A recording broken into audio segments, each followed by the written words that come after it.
Selamat pagi Bapak Ibu yang dikasihi Tuhan. Pada pagi hari ini kita akan merenungkan sebagian firman Tuhan yang diambil dari Zefanya 2 ayat 4 sampai 15. Perikop ini berbicara tentang bangsa-bangsa lain seperti Gaza, Askelon, Asdod, Ekron, penduduk daerah tepi laut, bangsa Kreti, Kanaan, Moab, Amon, Ethiopia, dan Asyur yang akan dihancurkan oleh Tuhan. Mereka akan dihancurkan oleh Tuhan karena mencela umat-Nya. Memang umat Tuhan berbuat tidak setia. Tuhan pun menghukum mereka. Namun, kesalahan bangsa-bangsa lain itu adalah mereka merendahkan umat Tuhan dan menganggap diri mereka lebih baik daripada umat-Nya. Moab dan Amon telah menista umat Tuhan.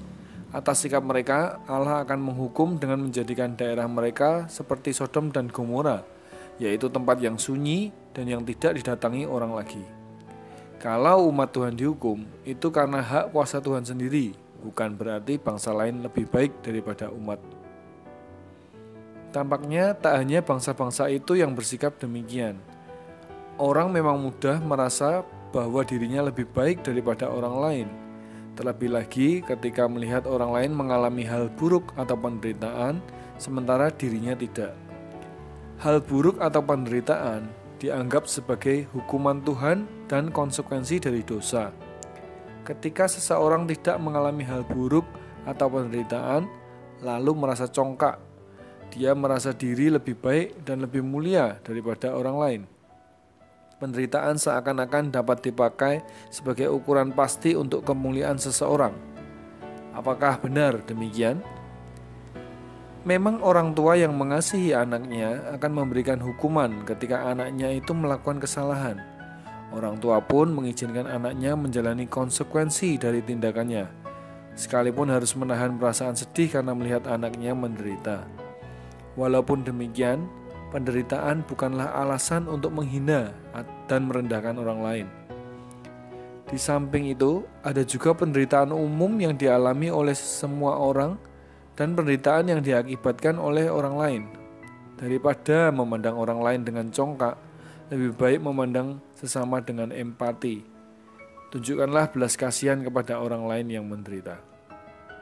Mari kita berdoa. Tuhan Yesus, terima kasih bila pagi hari ini kami boleh merenungkan sebagian firman-Mu. Bersyukur bagaimana kami boleh diingatkan untuk tetap tidak congkak Tuhan, untuk tetap rendah hati.